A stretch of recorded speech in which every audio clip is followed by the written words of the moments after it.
Vice President for Academic Affairs, and it's my pleasure to welcome all of you to Fall Conference. Last year, we introduced a new tradition at Fall Conference to honor California Native American Day. Again, this year, we'll begin with a Native American blessing by a tribal elder. Mr. Kim Marcus, who is Serrano and Cahuilla, is the cultural director and head counselor at Noli Indian School on the Soboba Reservation. His work includes language preservation and cultural teaching to Native American youth and educators. Please welcome Mr. Kim Marcus.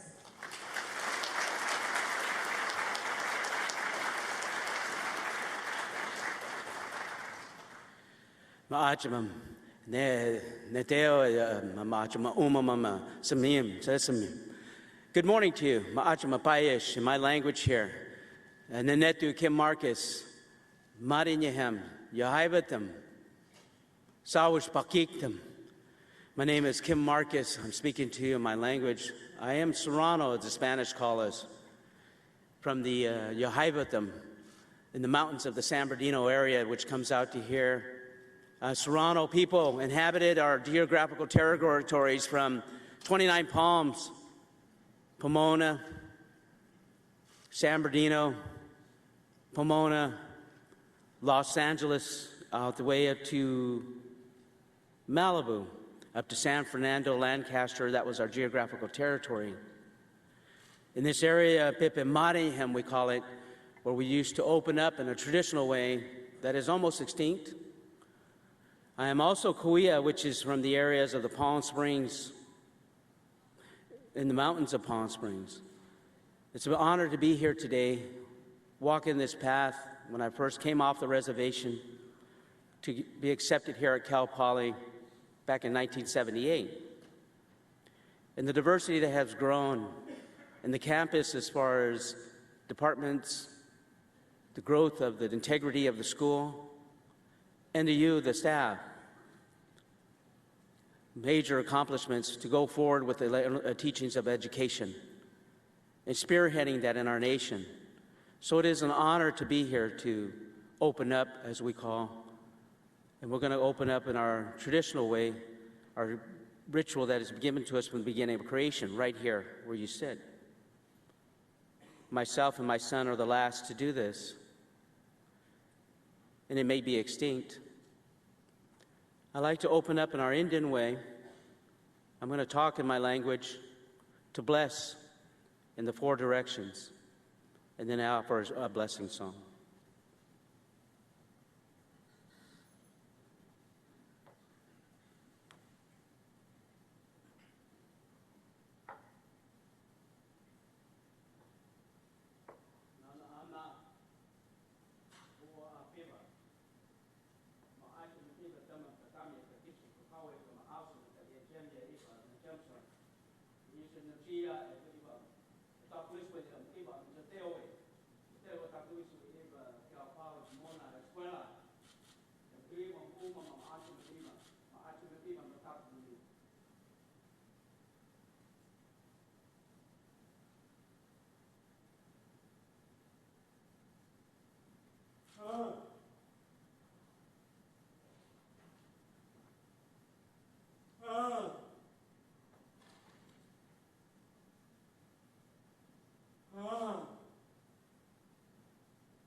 It's an honor to be here to open up.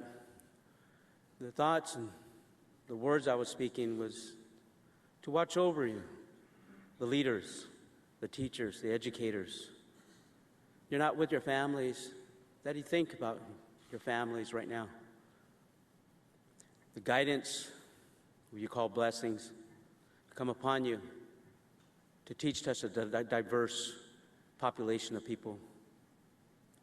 That you have all as leaders walking your path is the strength to show our youth to go forward, to educate our population, and to grow as a society, to relate with each other. When I came here in '78, I was only the second Native American to be here on campus. So I was looking at all the Indian people. I didn't see any Indian people. I came off the reservation. It was very scary. And when I left these campuses, there was a coach, Coach Scalinas. And it was an honor to sit with him for a minute or 2 minutes. And he said, come over here. You look like you're lonely. I was on the team, the freshman team. I said, I'm away from my people, and I don't see any Indian people, and it's really hard for me here. I'm thinking about moving on. And he goes, give it some time. He said, it's in you, within you, the drive within you. Believe in yourself, and you have your confidence to move forward. And ever since that day, that catapulted me to get an education here, UCR, study abroad, so I can learn about other cultures.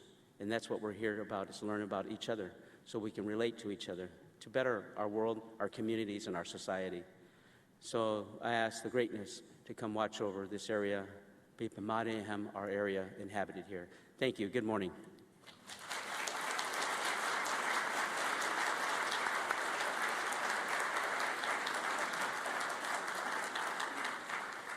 Thank you for reminding us the important role that each and every one of us can play in helping our students feel a sense of connection, a sense of belonging, and a sense of place.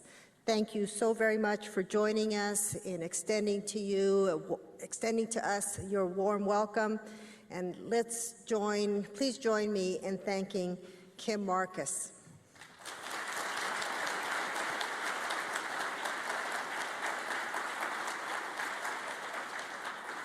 Showtime. Good morning, everybody. My name is Julie Shen. I'm the acting chair of the Academic Senate, and I'm pleased to be here to help welcome in the 2016-2017 academic year for Cal Poly Pomona. The first day of fall quarter 2016 is just around the corner. Can you believe it? Fall is my favorite time of year because that's when this campus really comes alive. Joining us this fall are over 4,000 first-time freshmen, 3,000 transfer students, and 400 new post-baccalaureate students, in addition to the more than 16,000 returning students, for a total of over 24,000 students, bringing their best game to a fresh new school year. Last week, I also had the privilege of welcoming our new tenure-track faculty members at their orientation, hosted by the Faculty Center. These 52 new faculty are joining the over 1,000 tenure-track faculty and lecturers here at Cal Poly Pomona, bringing with them their passion, knowledge, and energy. I look forward to seeing the many contributions they will make to this university. As we kick off one of our final terms on the quarter system, I, along with the other senators and additional faculty who serve on the Senate's standing committees, will be focusing much of our energy on helping to make the transition to the semester system a smooth one. As we review and revise existing courses, programs, and policies, we welcome your questions and your ideas. I look forward to hearing from you and working with you this year, because together we are Cal Poly Pomona. Good morning. I'm Wei Ching Xie, President of the Pomona chapter of the CFA. On behalf of the Executive Board of the chapter, I'd like to welcome everyone back to a new academic year. A special welcome for all our new lecturers and 52 new tenure-track faculty members. I also like to thank President Coley for including CFA in the fall conference program. Faculty and some staff recently began enjoying raises won by the CFA in contract fight last year. We got far more than the CSU wanted to give us, and more raises will come next year. These raises were possible only because our members were willing to take action against the Chancellor proposal. Our chapter also negotiated a campus equity raise that are a step to address inversion and compression at Cal Poly. The most severely inverted faculty received substantial raises which were not part of the initial proposal of the former provost. Bargaining and strike organizing takes CFA to the street, but much of our work is less visible. Our overall mission could be best summarized as advocacy for bargaining Unit 3. So in addition to contract bargaining and legislative advocacy, we represent Unit 3 members in work-related disputes. This spans a spectrum from formal representation in grievances to provide informal consultation and representation in work-related issues. Bargaining for the successor contract will begin in July 2017. Of greatest concern is the likelihood that employee benefit contribution will be on the bargaining table for the first time ever. This has a potential to erode our salary gains. We need your inputs and active support to prepare the next bargaining proposal. It is the cumulative effect of the individual actions by thousands of faculty that empower the CFA at the bargaining table. When you become a member, each of us adds power directly to the CFA. We also invite you to join the chapter events during the coming year. Check our website for events of interest to you. Again, welcome and the best wish for the new academic years. Staff Council empowers, fosters communication, creates opportunities. Hello, I'm Sarah Della Parra, Staff Council President. And I am Gabrielle Miani, Staff Council Vice President. We would like to welcome you back for another exciting academic year. Gabrielle and I are so honored to be leading Staff Council this year. Did you know that Staff Council started here on campus in 1962? This marks Staff Council's 54th year of serving the staff of Cal Poly Pomona. Looking at the year ahead, we are so excited about our upcoming events. This is Linda Garcia, co-chair of the Service Awards Committee. Linda is going to tell us a little bit about the Service Awards. Yes. The Service Awards program at Cal Poly Pomona began in 1975 and is funded by the Office of the President of Cal Poly Pomona. This year, the event will follow the fall conference, but will begin later in the day at 2 p.m. Staff is awarded a specific type of pin for the number of years they have been affiliated with Cal Poly Pomona. Following the Service Awards is the reception at the Manor House. For you, because of you, Staff Council is honored to welcome you to the 2016-2017 academic year.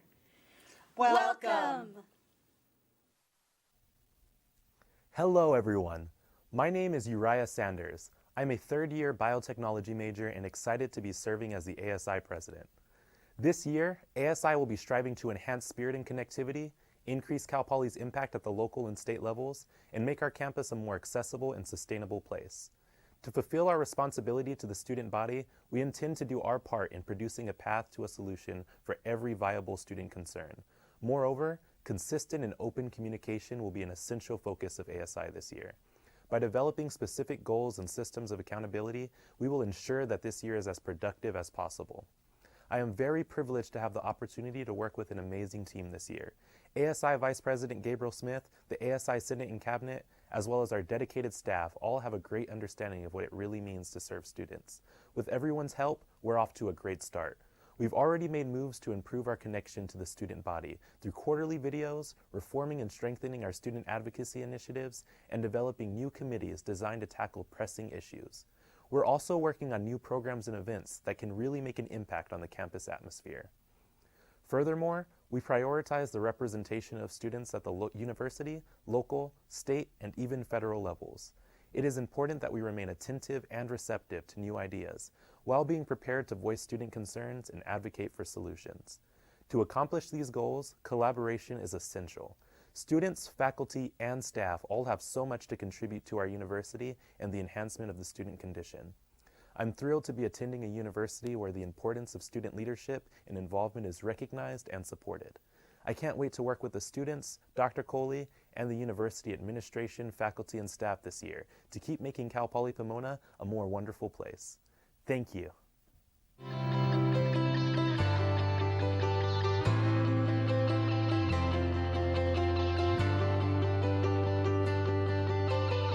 The Rose Float is special to me because one of my first experiences with Cal Poly Pomona students and alumni was volunteering with them. This project is a perfect example of our Learn by Doing philosophy and cross-disciplinary education in action. On New Year's Day, nothing quite compares to the pride and joy I feel when the float comes down Colorado Boulevard. Our faculty continue to make strides in their fields. Faculty teaching, their service, and scholarship add to the dynamic and vibrant academic discourse on campus. Our students benefit from the continual discovery of new knowledge. Throughout my career, I've learned that collaboration is essential. When we break down our silos, we open ourselves to new ideas, creative solutions, and innovation. For that reason, one important new center is the iLab. It's where our students can design and test new products, and it's a place that fosters partnerships across disciplines and with our alumni and our community. Other areas that shine when students come together are the Baja and Formula SAE teams. When I was a child, I wanted to be a race car driver, and the Baja team allowed me to test drive their car. I might qualify to be the driver next year, and I want to thank Professor Cliff Stover for giving me the opportunity to fulfill a childhood dream. I'd like to also congratulate both teams on a very successful season. Our student athletes continue to shine in the classroom and on the field. 64 students made the CCAA All-Academic list, and all 10 of our teams advanced to the postseason. The men's soccer team won the West Regional title.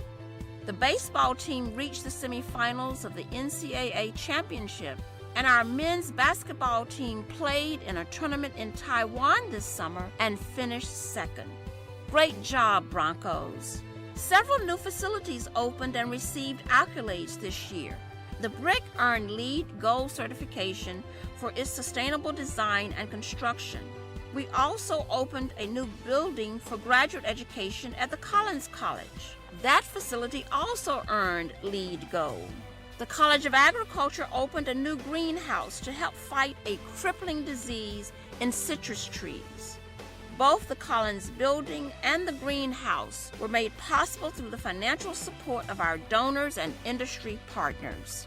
I am deeply grateful for the thousands of alumni, donors, and friends, as well as our faculty and staff who believe in our educational mission and are passionate about supporting our students' dreams. I'm talking about people like Jim Hicks, who envisions expanding agricultural education to the greater community.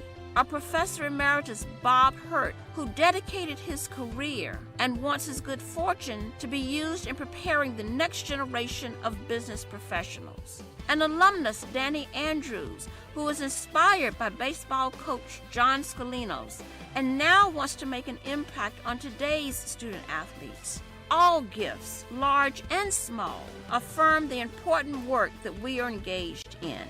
I am respectful and humbled by all that you do for Cal Poly Pomona. While we have much work ahead of us, I know we can accomplish it when we work together.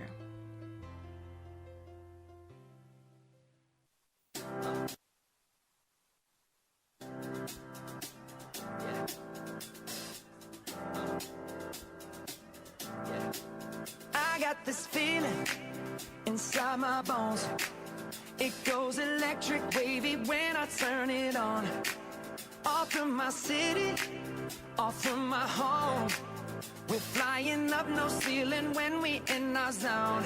I got that sunshine in my pocket, got that good soul in my feet. I feel that hot blood in my body when it drops. Ooh, I can't take my eyes off of it, moving so phenomenally. You're more like the way we rock.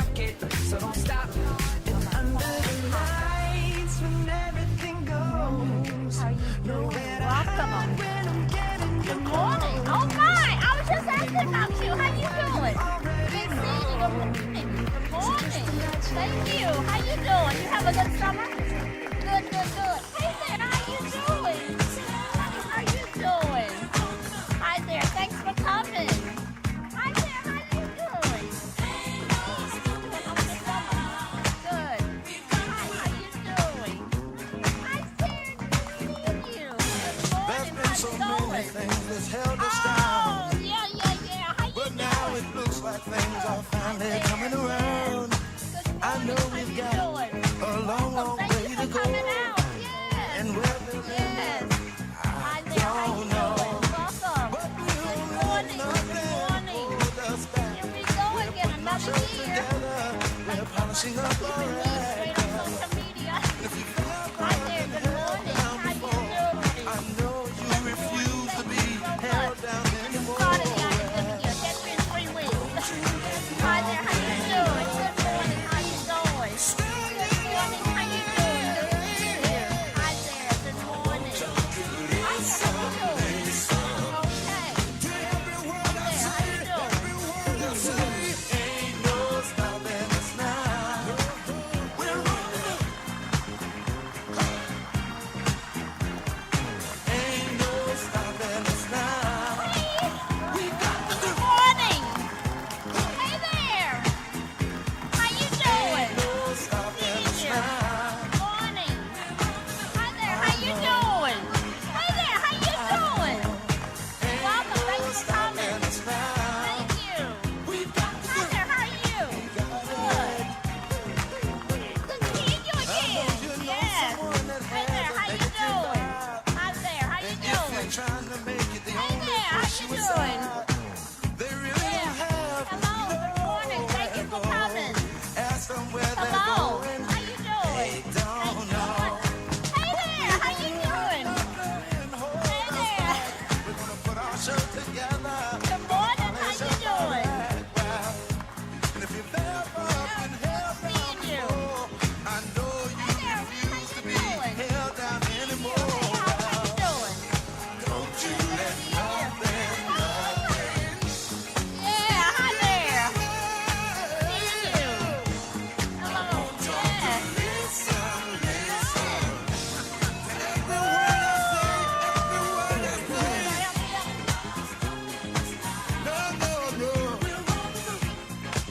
Good morning. And welcome to the start of the 2016-17 academic year. This weekend I had the great opportunity to be part of the move-in for our students. And this year we are welcoming the largest class ever. And so I'm so excited at the start of this academic year. And I would be remiss if I didn't also acknowledge my wonderful husband, Ron Coley, who is Vice Chancellor at UC Riverside, is joining us. In fact, he was, while I was doing move-in on Saturday here, he was doing move-in on Saturday at UCR. So we're in this all together. So we have a wonderful program planned for you today.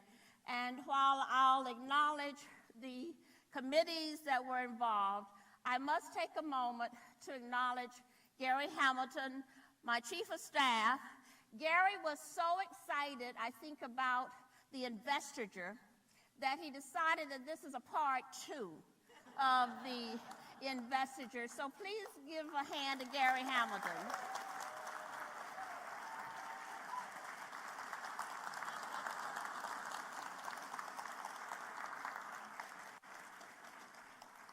Okay, we will now get started. I want to, I think some of you will notice, I think they're in all of the seats in terms of the pin lights, and this is to light our way. You know, we've talked about being on a journey and coming out of the cave, and so we also recognize that the time is getting ready to change, and so we hope that you will enjoy that little memento from us. Again, I want to take a moment to thank the members of the 2016 Planning Committee for their efforts in organizing this year's activities. They are listed on the Fall Conference website and include the President's Office, Academic Affairs, Information Technology and Media Vision, Kellogg West, Graphic Communications, and of course the staff of Associated Students Incorporated. There are practical considerations for the changes this year, but there is an important symbolic intent as well. This is a different year for Cal Poly Pomona, for you, for me, for the entire campus community. It's a year of change. Change in the faculty ranks, among staff and university leadership, and change in the size of our student population, again, the largest in history. And of course, there is change in the campus landscape, because if you arrived this morning expecting to park in Lot C, you know what I mean. The Student Services Building is under construction and is scheduled to open in fall 2018. It is designed to improve students' lives with easier access to admissions, financial aid, and related services. While these are not part of the direct academic experience, they certainly inform the quality of life on campus and play a significant role in student success.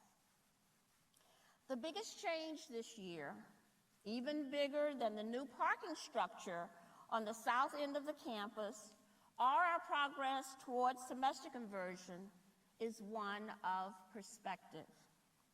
When I first spoke to you in January last year, I discussed my journey to you and our journey together. To begin that journey, I knew that I needed to hear your views, so I launched my listening tour. In the subsequent months, I visited 93 academic and administrative units and met with more than 1,200 members of our campus community, faculty, department chairs, facilities, staff, administrators, and development officers, among many others. And I spoke to our students in our cultural centers, as well as those living in our residence halls and suites. What I heard inspired and motivated me. Most spoke of the passion for and commitment to this university. Many told stories of their personal successes and challenges, and some asked tough questions. I'm reminded of the staff member that takes public transportation and takes 2 hours for her to get here every day one way.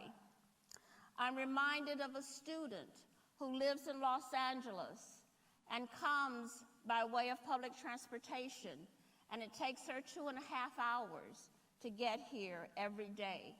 But the education and her commitment to this campus makes it all worthwhile for her.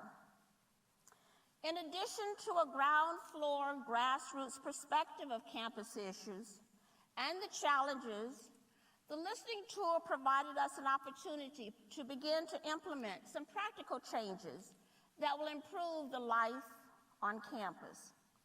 For example, I heard that the university's travel policy was a labyrinth. That's the polite description. That not only made life difficult, but in some cases discouraged travel. This issue provided us an opportunity to apply our polytechnic skills, and as a result, I launched an initiative referred to as Creative Solutions and Process Redesign, of which travel is our first focus. I have charged a steering committee co-chaired by Vice Presidents Danielle Manning and John McGuthrie, with the assistance of an operation team of faculty from the Industrial and Manufacturing Engineering Department and 4 students, as well as staff associated with the travel office, to reimagine our travel policy and procedures, utilizing process improvement tools, including the use of technology. On the listening tour, I also heard concerns from those who rely on public transportation that the nearby bus shelters were in bad shape. Again, that's the polite description. So our facilities people partnered with the city of Pomona, and now we have new bus shelters that make life much easier for those using public transportation. I learned that some students wanted to take summer classes to expedite their time to graduation, but were deterred by the cost. So this past summer, we offered classes at a reduced rate. Attendance grew 29%, the number of sections grew 19%, and students' confidence in graduating earlier grew as well. I also heard from members of our transgender community about the need for restroom accommodations. The restroom facilities at University Plaza are being upgraded to address these concerns. In addition, I heard on several occasions about the need to maintain our inclusiveness and expand our diversity. With that in mind, on October 5th, Dr. Darrell Smith, Professor Emerita from Claremont Graduate University, will speak here in the BSC on diversity in hiring decisions. And on October 28th, we will be partnering with the CFA Union for a workshop on unconscious bias. I can also share with you that Linda Hoos, our Chief Diversity Officer and Assistant Vice President in the Office of Equity, Inclusion, and Compliance, will oversee the charting and mapping of our campus diversity profile. This is a process that attempts to identify where we are in regard to establishing a deeply embedded structure of diversity grounded in our values, our principles, our goals, outcomes, and resource allocation. Your important voices and the contributions of many others are helping to shape our journey. The listening will continue. Knowing that the listening tour is not a to-do list, but rather it's another useful tool to help effectuate change and to give substance to the perspectives we hear about. It is like the GPS system in your car. Instead, we refer to it as a strategic guidance system. We can ill afford to wander aimlessly despite the best of intentions, and we cannot go backward or in circles. We must sharply focus on the direction we will pursue and the values that will reflect our Cal Poly community. The heart of the strategic guidance system is our strategic planning process. As most of you know, strategic planning is well underway and is creating a path that we will follow to achieve the reimagined vision we are developing for ourselves and our campus. It will distinguish us and our mission from other universities and provide real strategies to accomplish our goal to become the preeminent metro-urban polytechnic university with a global reach that serves as an epicenter for creativity, discovery, and innovation. A guiding principle of the plan is the theme, one goal, one team, student success. Student success is measured not only in improved persistence towards graduation, but what has long been a hallmark of this distinguished institution, preparing students for a lifetime of success in the workplace as well as in their communities.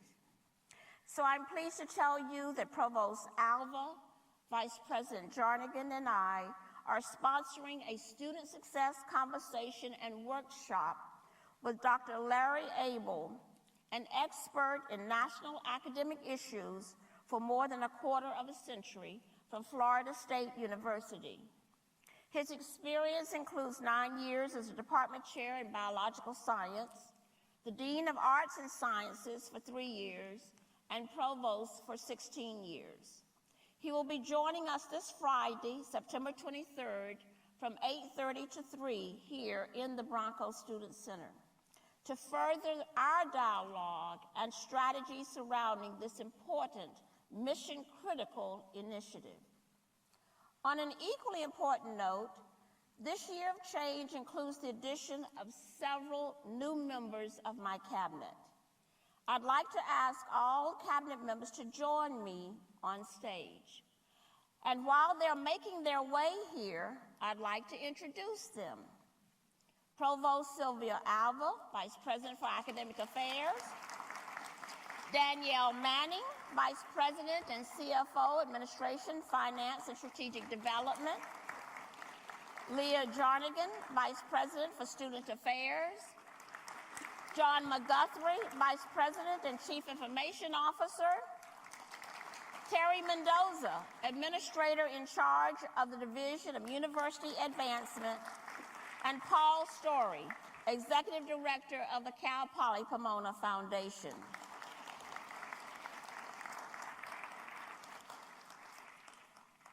I'd now like to invite Provost Alva to talk about one or two of the major initiatives or goals this year in academic affairs.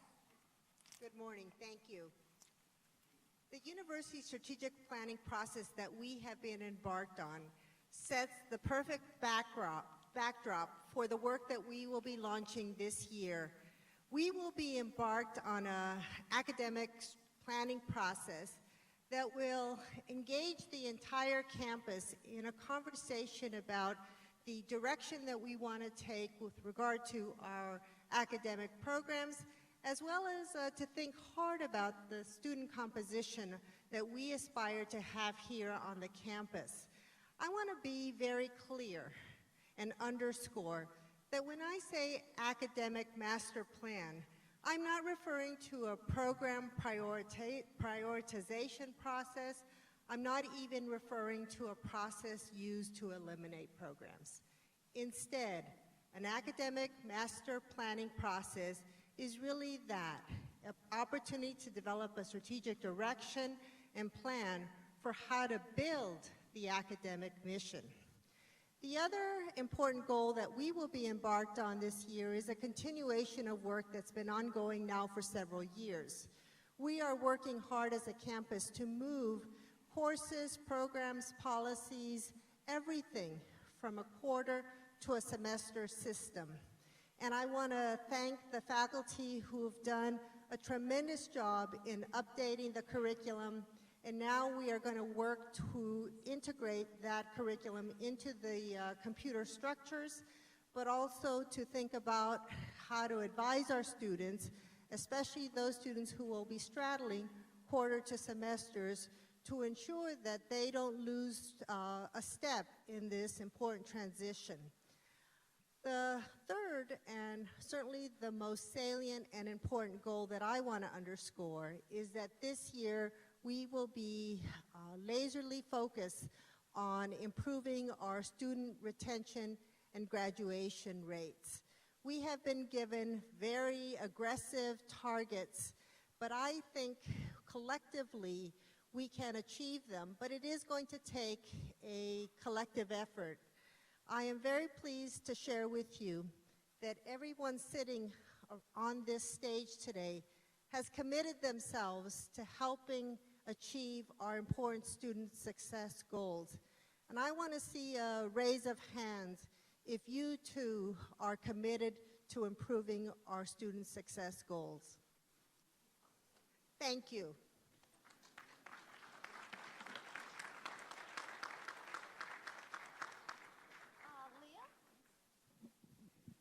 Good morning. I'm thrilled to be here with you this morning and share with you what the Division of Student Affairs is going to be focusing on this year. Sitting here at my first fall conference, I'm thrilled to be working with a division that has recently been reorganized and realigned in service to the larger student population.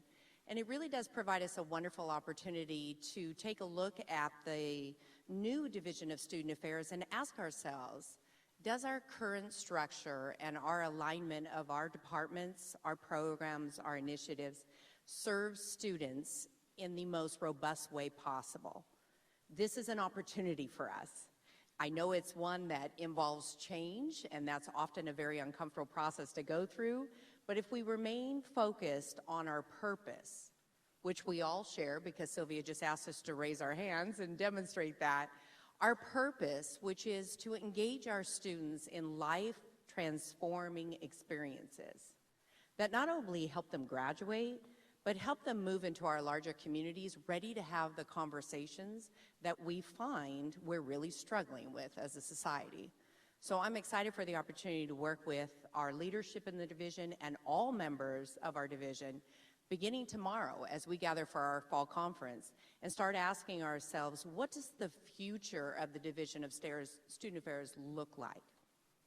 Directly connected to that goal is how do we align ourselves and indeed begin to tell our stories of the ways that we impact students in different ways so that we can make sure that we can contributing in every possible way to the student success goal. One of the very important values that drew me to join the Cal Poly community is Dr. Coley's commitment to having a leadership team that believes that we must all succeed together. There is no leaving someone behind. And that, to me, was a very important part of the partnership that I knew I would be engaging in very strategically with Dr. Alva and all of my colleagues and engage in the student success conversation in a different way. I know we're doing important work. I'm not sure that we're telling that story in the best way that we can. And third, I will share with you that I'm excited that our student leadership in Associated Students is equally concerned as we are in Student Affairs about our growing awareness of students who are facing very real circumstances, including food insecurity and homelessness. Now, we know that these issues are intimately tied to financial insecurity. And so this is not going to be an easy, complex issue to address, but our student leaders are very dedicated to this.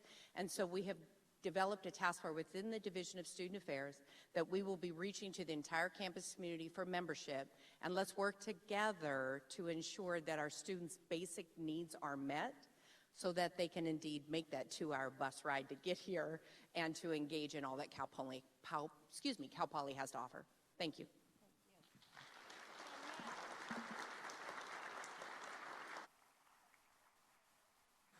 Thank you very much. I do want to say that this has been an interesting 1 month, a little bit over 1 month, and it's something where I've learned a lot already about the culture of the organization.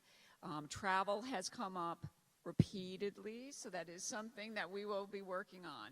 But I think one of our larger initiatives is really on the planning. You've heard a lot about strategic planning. What our job now is to create a financial plan that can support our strategic plan, our academic master plan, and our campus master plan. That's a significant undertaking. It's going to require a lot of people engaged in those discussions, but I'm very excited about it. This is a great opportunity for all of us to strengthen the institution, to achieve our goals, to make sure that our student success initiatives are well funded, and that we set the priorities for our future. And the campus master planning piece of that is another initiative that I will be working on with a very diverse team to make sure that we have built the infrastructure and that we can continue to support our academic and our student success initiatives. And lastly, professional development and employees, investment in our employees. That is an area where I agree. I have to say, I have been so impressed with the level of commitment by this organization. Everywhere I go, the support of our employees is what makes this institution so strong. We are going to invest in our employees. There's going to be professional development, training opportunities, and again, a lot of discussion across the campus. Dr. Coley has very committed to that as part of my onboarding, she told me, this is something that's very important to me. She's been on these listening tours, she's heard you, and that is something that you're going to see some more news coming out shortly. Thank you so much. Thank you, Danielle. Terry.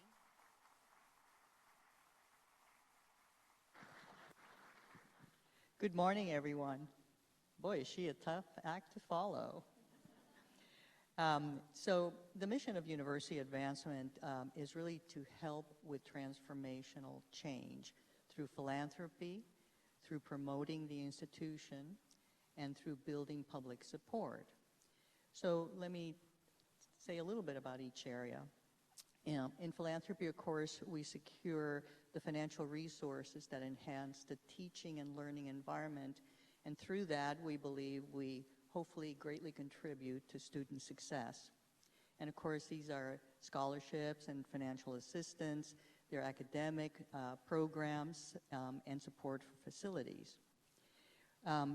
We strengthen the image and the prestige of the institution, at least we should be, both in the local, the state, the national market, and beyond. We are an international institution because what we do really touches the world over. And we build a strong and diverse network of alumni, friends, and volunteers who want to invest with us, to advocate for us, and support us in all that we do. I want to be very clear that we don't do this alone.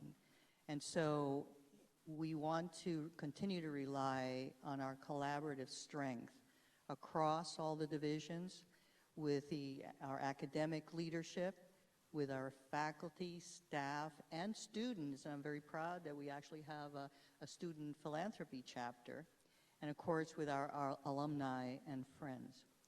And so let me just say a couple of words about what each of the areas will be doing this year.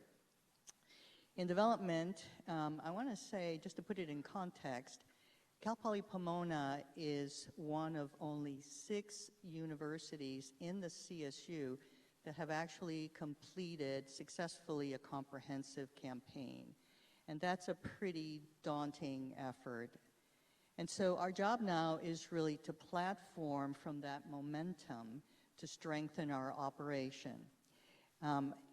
First on the to-do list, of course, is to replace the leadership with a permanent vice president. And I'm delighted to report that tomorrow our committee will meet and we'll be reviewing what I have assessed to be, I think, a pretty strong pool of candidates. And we commit to finding the worthy and talented candidate that this institution deserves. So meantime, with the help of our Associate Vice President, Rick Nordine, a very talented person who I've really come to value in the day-to-day work that we do, we're continuing to fine-tune our operation by clarifying our fundraising priorities to be sure that they really align with the academic plan. We're putting forth benchmarks and metrics to track our efforts. And then on the advancement side, under the leadership of our very talented staff member, Natalie Graff, we're completing the successful conversion of a database, very important and complicated task, given that it's the backbone of really any organization, but certainly ours. In external relations, in August, we appointed an associate vice president, Tim Lynch, which I'm delighted about. And I want to stop and give a shout out to Esther Tanaka and her team. Yeah, thank you.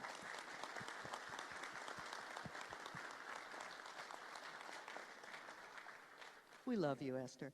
But she and the team have really navigated through some very difficult issues, big and small, throughout the last few years. So now together, the group is going to be looking for ways, I think, to present a new image as we together answer a very important question that the President has posed. What is the Polytechnic University of the next century? And so as we answer that, clearly we'll have to begin new promotional and branding efforts. And I think we'll have great evidence of whatever that answer is by highlighting the academic accomplishments of our faculty and the accomplishments of our students, which I think together really present a very unique story of our place in the world. So building strong networks is a critical importance for all of us. And our division, I think led by our very capable Melissa Riordan in the Alumni Programs Office. I keep telling them to change that to alumni engagement. And they'll be talking about that at their next alumni board meeting, so I was delighted. Anyway, we will continue the expansion of alumni chapters and affinity groups. And then we hope to really work more closely with the colleges and unit advisory groups to build out more opportunities to involve friends and volunteers in all the work that we do, because it's really through engagement that we're able to realize commitment and investment. And so with this very daunting year ahead of us, I'm looking forward to working with you and for you. Thank you.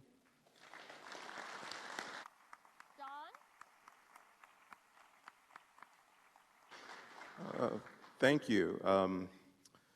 We have a lot of exciting projects in the IT division this year, but I'm only going to talk about one. Okay, I'm not going to talk about our new analytics solution that we plan to launch later this year. I'm not going to talk about, this is a theme, I'm going to do this a couple times. I'm not going to talk about our new dashboards. I'm not going to talk about the new homepage that's supposed to launch in a couple of weeks. I'm not going to talk about, okay, what I will talk about is semester conversion. I'm sure all of you remember Y2K, and all the discussions, all the work that the IT people claim to do for Y2K, and nothing happened, right? The world kept moving. Well, the world kept moving because there was a lot of planning, there was a lot of work, a lot of coordination, and we have to do the same thing with semester conversion. So this year and next year, we will be spending an enormous amount of time looking at our systems, identifying which systems will be impacted by that change, and then making those changes. This is just like a Y2K for us. And so semester conversion is really going to drive a lot of our priorities and a lot of the things that we do over the next year. And there are a couple of other things that I'm not going to talk about. So thank you very much.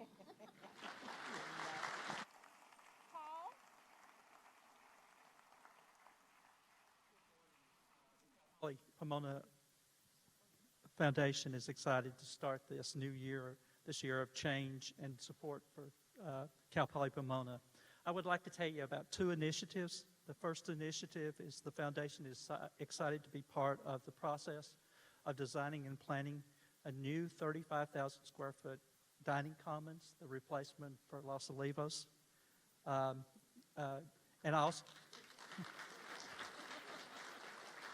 I also want to recognize the University administrations for understanding the value and the positive impact that this will have on the campus well into the future. And so this new facility will be centrally located. It will promote interaction among residents, commuting students, faculty, and staff. So it'll be in a location that will be supportive for all of our community. The facility will feature great food, nutrition, and dietary needs of all of our students. The facility will have best practice for sustainability and will focus on locally sourced products in the dining commons, and hopefully most of our seasonal products will come right off the farm at Cal Poly Pomona. The foundation dining program will use best practices from the industry, but the industry will also look at this facility and look at Cal Poly Pomona dining service for best practices for the industry. The second initiative is with the opening of the Southern California Edison third building. Innovation Village is 65% complete. So the foundation will be looking to the university, try to identify industry partners that want the synergy of being located on the college campus and providing us with those things that help us meet the master plan of the campus. That includes interns, that includes joint research, that includes employment for our students. So as we look to that, the value of Innovation Village at 65% now has a projected income of $138 million over the next 70 years. That's quite a support for the campus, and I think we can continue to build on that.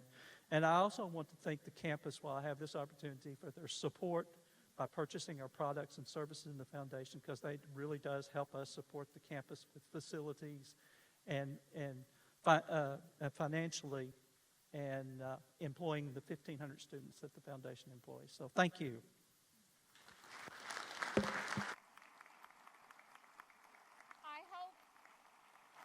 I hope you hear how excited I am to have this outstanding leadership team. I think that certainly with the talent and the experience and expertise, but more importantly, the values and the principles of leadership that they exhibit, that we will certainly move towards our vision. I'd like to use the rest of my time with you to talk about our future, about our ongoing journey together. The listening tour has been invigorating, and as you saw in the video, the accomplishments of the past year have been inspiring. But we need, with great intentionality, to take stock of where we stand and where we are going. As I mentioned earlier, we have put into place a strategic guidance system to inform our decision-making. But we also need to recognize some of the opportunities and obstacles that lie ahead. After years of recession, budget reductions, salary stagnation, and limitations on what we could accomplish, we have emerged from a cave into the bright light of a new era. It is a light that can impede our vision, or it can illuminate our pathway to greater success. The series of unrelenting state cuts to higher education has hopefully ended, at least for a while. But new state dollars come with new expectations. Foremost among them is a requirement, yes, a requirement, that the CSU improves its 2-year and its 4-year graduation rates. Given the demands outside the classroom that so many of our students face, along with ongoing class scheduling and advising challenges, improving the 2-year and 4-year rates is a formidable task, but one which I firmly believe we have the talent, the values, and the vision to meet. The graduation initiative will remain one of our major priorities, and I am happy to report that we are making steady, notable progress in our semester conversion activities. Curricula have been adjusted and reviewed. Our technology infrastructure is undergoing an overhaul, and incoming freshmen and transfer students are being prepared for what to expect. I want to take a moment to thank the Academic Senate, the Provost's Office, the faculty, department chairs, and the deans for their continued good work. More remains to be done to ensure a seamless change, but we definitely can see the clear light of progress. As we emerge from the cave, I recognize the challenges we will face in addressing our students' co-curricular needs. We have the opportunity and indeed the obligation to help expand their perspectives and perceptions of the world around them in ways that complement the classroom experience. We want them to engage others in our diverse community and get out of their comfort zone. This is a good thing, because students who do so will be even more aware of their rights and their responsibilities. With that said, our university's strong commitment to free speech may be tested against our equally strong commitment to being an inclusive campus that values human diversity and the diversity of experiences and opinions. There will, no doubt, be teachable moments ahead. Change is indeed taking many forms in our campus, in our vision, in our planning, in our commitment to our students. These are exciting times, and I know you will join me and the Cabinet in being a part of the important journey of exploration and change. Finally, we are addressing a question through strategic planning that lies at the core of our identity. What does it mean to be a polytechnic university? For decades, we have identified with learn by doing and hands-on learning. But what are the future implications of these concepts? To begin this important conversation, I am pleased to introduce Dr. Peter Stokes, Managing Director of Huron Consulting Group, and his associate, Mr. Michael Stallworth. Please welcome our guest.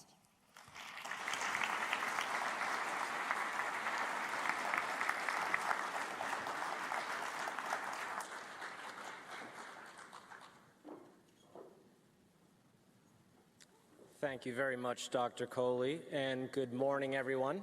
My name is Peter Stokes. I'm with Huron Consulting Group, and my colleague Mike Stallworth will be joining us in a little while when we do some live polling with those of you in the audience. And so what I'd like to do this morning is just tell you a little bit about the strategic planning process that we've had the good fortune to collaborate with Cal Poly Pomona on over the last several months. I'll tell you a little bit about some of the progress that we've made to date and also some of the steps that remain for us to bring this process to conclusion. So we might ask ourselves why. Why do we engage in strategic planning? I think we've heard, a number of absolutely fantastic reasons this morning from a whole variety of the comments that have been shared with us. But certainly it's important to know where it is you're going if you want to arrive on time and if you want to arrive, in the shape that you hope to be in when you get there. And so part of what we're trying to do is to really develop a roadmap for Cal Poly Pomona, and one that is aspirational, ambitious, and focused on the unique qualities of this particular institution. Now, there are a wide variety of benefits that follow from that. You articulate a clear vision and mission for the institution. You also get to think in a thoughtful way and in a very serious way about how you align resources to your priorities. We all have many, many things we'd like to do if we had infinite resources, but of course we don't, so we have to prioritize, and we have to think about those activities that generate the most significant return. This also gives us an important occasion to motivate ourselves, to think big, to invite creative thinking, as Dr. Coley said a little bit early, and to think about the opportunities for innovation. And so ultimately, this is about academic excellence, this is about growth, and this is about impact. So how can we collectively, as a community, define a vision for Cal Poly Pomona that will achieve those aspirations? And of course, as has been mentioned, it's very important that this university strategic planning effort be synchronized with other related efforts such as the Campus Master Plan and the Academic Master Plan. The way that we've approached this engagement with the Cal Poly Pomona team is to go through a 4-phase process. Initially, we focus on designing the engagement. What is it that we hope to collaborate to achieve together? And ultimately, we then need to be thinking about how to engage with all of you, with faculty, with staff, with students, with alumni, with the broader community, the municipal community, Greater Los Angeles, employers, governments, nonprofit, and so forth, to understand how they view Cal Poly Pomona, to understand what opportunities they see for Cal Poly Pomona, and for us to reflect on those ideas and to begin to make some choices. And so that takes us to phase 3, which is really around prioritization and the identification of the key opportunities for the university going forward. And then finally, in stage 4, we focus on refining those decisions into a story, a powerful story. Leah talked about Cal Poly Pomona not being well enough recognized for all of its achievements. And telling that story in an effective way is a key piece of this. And I do think that this event this morning represents a really powerful way of telling a story. This has been a truly fantastic event, and you can see all of the energy here and all of the potential here and all of the strength here. So we want to tell that story. Now, throughout these various phases of work, we also have this continuous and ongoing input from the university community. And I want to talk a little bit about some of the input we've received thus far, but you can also see that this event itself is an occasion to provide perspective. And we'll have some polling, as I mentioned, in just a few moments, and you can tell us what you think about some of these key issues, particularly with respect to the future of the Polytechnic. So here are some of the different audiences that we have been working with. We established a strategic planning website through which we have gotten hundreds and hundreds and hundreds of responses from various members of the community. We've also gone out and had direct focus groups, one-on-one meetings with students and parents, faculty chairs and other academic leaders, as well as staff and administrators across campus, and also alumni. And in addition, we've been speaking with a number of leaders at other CSU, UC institutions, and also government representatives, representatives of the local Chamber of Commerce, and a number of others as well. So we're really trying to take a 360-degree view on the identity for Cal Poly Pomona as it is today. And we're also coupling that with some analysis of your own performance data. So it's fantastic. You've got your largest class ever this fall. That's wonderful news. We also want to take a look at recent history. How have things been trending? And at the same time, we want to look at the market at large. How are other institutions behaving in the same market conditions that we are all wrestling with, which, as Dr. Coley mentioned, at least since 2008, have been relatively challenging. So we take a look at all of this, and this informs the thinking of the Strategic Planning Committee about setting priorities. So we had over 700 responses to the website survey that we've been conducting, and here you can see that we've had a broad participation, significant participation from faculty, from staff, very good participation from students and alumni. And the fact that so many alumni are engaging with the website says really important things about this institution. Folks have a connection to this institution. They care about the identity of this institution. They care about the future of this institution.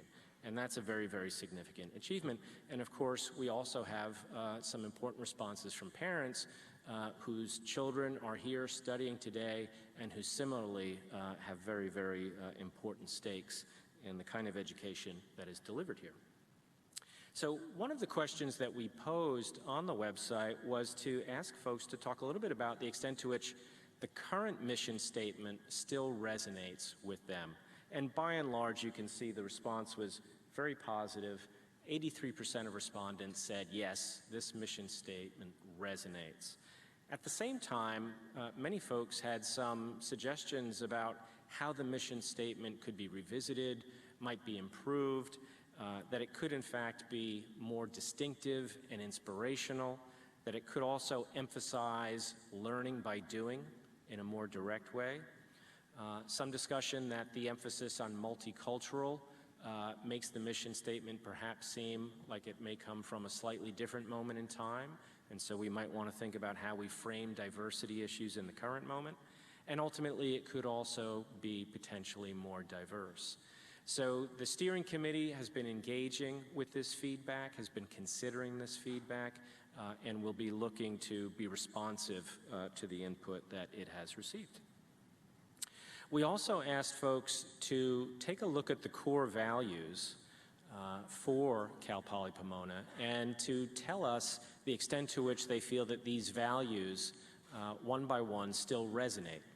And as you can see, again, by and large, all of these values mean something to most of the respondents. And so what we're showing you here are those who said on a 5-point scale, these values resonate. The first dark bars are the 5s, and the less dark bars are those that ranked at 4. And as you can see, all of these have a majority of support. But clearly, learning by doing and academic quality resonate more strongly, more consistently across stakeholder groups than, say, teacher-scholars. That may not be a concept that everyone who's responded to the website may fully understand, so perhaps there are some challenges there around communication. And likewise, environmental sustainability. It could be that there's more of a story that we have to tell there so that folks understand why this has been a significant value up to now. And again, the steering committee is looking at this information, taking it into account, and considering whether or not it makes sense to make any improvements or refinements to these values. So in terms of next steps, we will be, as I say, revisiting the mission and vision statement, the values. We'll be determining a representative set of strategic options and priorities that will be in service to realizing this unifying vision statement. And then ultimately, we will be drafting a strategic plan. That plan will then be circulated to a number of key stakeholders for response and for feedback. And then ultimately, the final plan will be submitted to leadership for final approval. So that's a quick update on where we are with the process. We still have some significant and important steps to take, but it has been my pleasure and privilege to work with the steering committee, and they are doing a fantastic job through this effort. And I can assure you that everyone has a great commitment to the effort and also sees this as a wonderful opportunity to reimagine the future of this university. So next, what I'd like to do is to introduce our next guest speaker. I'm very privileged to be able to introduce Dr. Tom Carey. Tom is the Executive in Residence in Teaching and Learning Innovation in Ontario, Canada, but some of you may recognize him from some past workshops that he has delivered here within the CSU system and at Cal Poly Pomona during his time in the Chancellor's office. So please welcome me. Please join me in welcoming Tom Carey.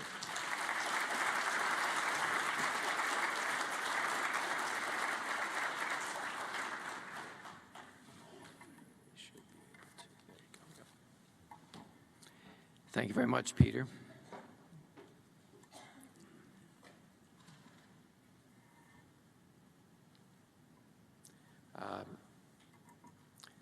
So why am I here?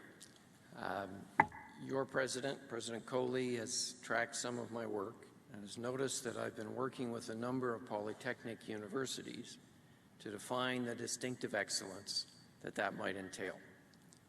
Now, she talked in her presentation about the bright light of our new era, the pure light of progress. I think that I'm bringing you the dim light of distinctive excellence. That is to say, none of us has a searchlight that shows us the whole landscape and our position in it. But I'm going to talk about a number of institutions who have invented their own flashlight. I wish I had my props here at the moment, to say, this is the next step for us, right? And that's as far as any of us can see in this particular environment.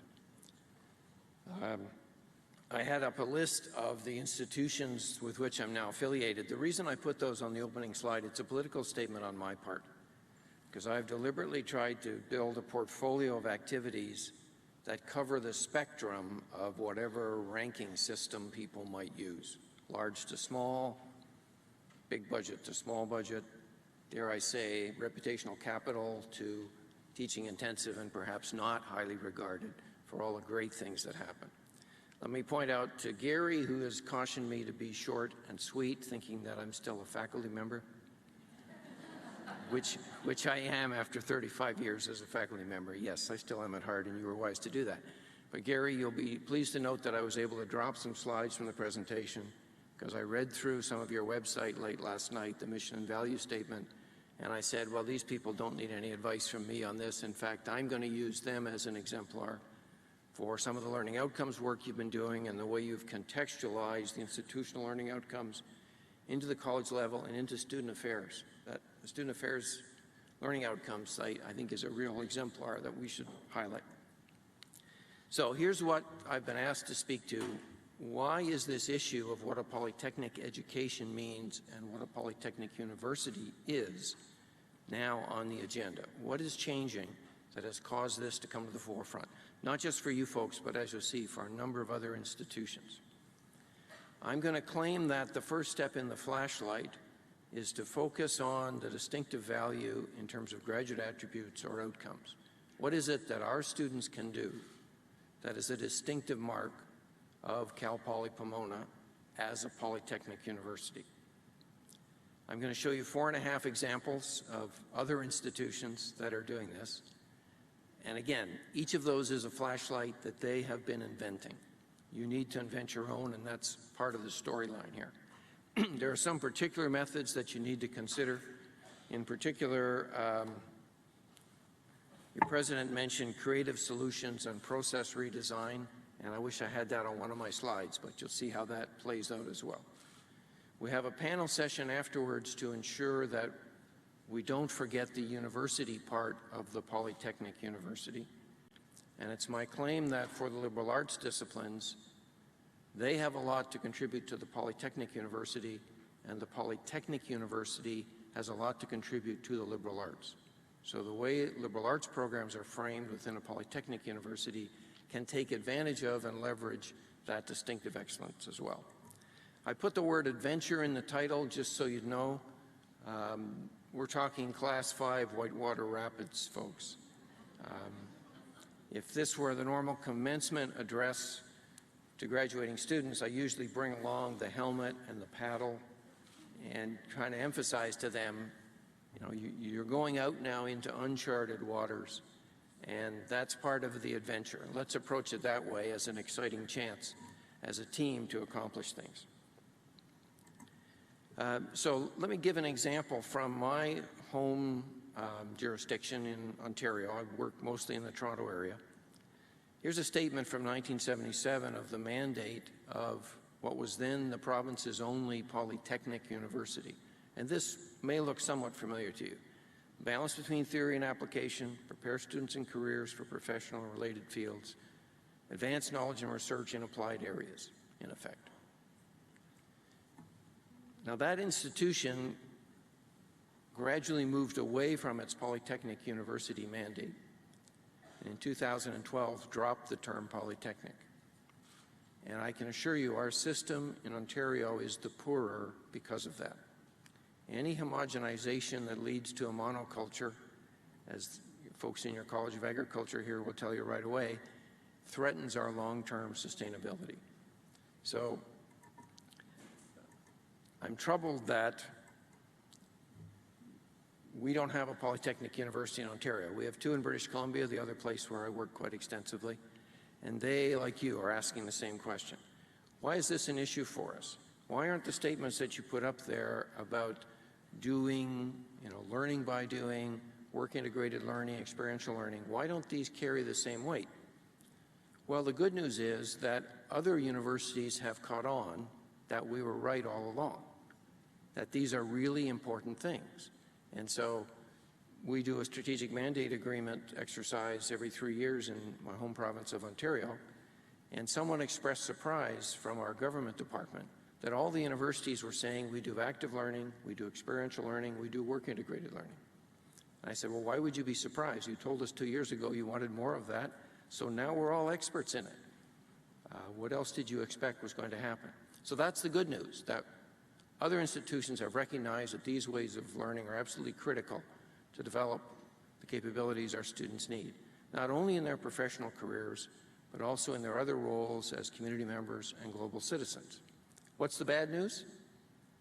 The bad news is that other people are taking up the kinds of things that we have always done so well. They're not doing it as well as we do, but the distinctiveness of that form of learning does not stand out now quite the way it would have done 10 or 20 years ago. Or in my case, 35 years ago when I started my career as a faculty member. Now, we may get some help in articulating distinctive excellence. So here's a quote from two researchers in education, not people who've taught in classrooms like yours and mine. Mostly, in fact, these two researchers only teach graduate students. But they did make a good point here about the sequential relationship between theory and practice, which often dominates the thinking in a research university. And most of my career was in research universities, and the assumption is that theory drives practice. Now, any of us who have been developing practitioners as our mission know that that's not the case, that theory and practice have a much more symbiotic relationship. My home campus, 60% of the students are in cooperative education programs, varying from 100% in engineering to 35% in the arts. And so we have to alter the way we teach when you know that most of the students sitting in front of you have just come back from a work term. And if it's their first work term, they think they know a lot more than you do. And so you have to work with that as the raw material that you're given. We don't regard experiential learning and work-integrated learning as sidebars that help you get a job for our students. We regard them as an integral part of the learning experience, and in many ways, the lectures and the classroom activities, the traditional teaching methods support the work-integrated learning, not the other way around. That's a different attitude than other kinds of universities who are now saying we're getting really good at experiential learning. So it's about what do we value, not just what do we write on the web pages. You see the second paragraph there concluding that polytechnic universities may have a unique contribution to make. These people in the report went on to say, but we don't think we need one, because they said there's a polytechnic education, but we don't need a polytechnic university to do that. These folks don't understand how teaching and learning really works, and the way we as faculty have to model, the way the university as a whole has to be structured around things like creative solutions and process redesign, living out for our students the values and the capabilities that we want to develop in them. So it's not just about, I have a curriculum and there's an experiential learning component. It's really the values that I put to that. So it's up to us then to define and deliver on the premise of distinctive excellence for a polytechnic education. So here's example one. This is a public polytechnic university in British Columbia area, and actually part of the greater Vancouver area. And here is their statement of distinctive excellence. Polytechnic University education values and develops a full range of knowing and ways of knowing about a subject domain and about ourselves, integrating practice-based, experiential, and conceptual knowledge. Now, those 20 or so words took 2 years to develop, as you can imagine. And I can tell you pretty much where each phrase came from. So, and about ourselves was added by the liberal arts program saying, hey, you're talking too much about work and not enough about the rest of what a polytechnic education prepares us for, and so on. Values was one of the key words. We're not stuck on a research mandate as the way we gain reputational capital. even though we do applied research as part of our region serving and community engagement activities. We're concerned about the full range of knowledge and the full set of ways of knowing. So, all right, as a vision statement, that may or may not be insightful and may or may not strike a chord for you. But when you take that to an employer, especially the hiring manager who's on the front line looking at one of your students as a potential entry point for their career, this statement doesn't really catch that person's attention. We need some way to say, here's what a Cal Poly Pomona graduate can do. You should expect this of a Cal Poly Pomona graduate, and they stand out in these particular areas. And these are areas that we know are of value to you as an employer, therefore they're of value to government, but they're also value to us who dedicate our lives to higher education, because they don't just affect careers, they affect our students in transformative ways and in their other roles as community members and global citizens. I actually have in Word a hotkey for that phrase, parenthesis, and in their other roles as community members and global citizens, close parenthesis, because I keep inserting it into university documents to say, remember, it's about more than work. Even though our students more and more are coming with that in mind, they deserve and we need to provide for them a much broader mandate.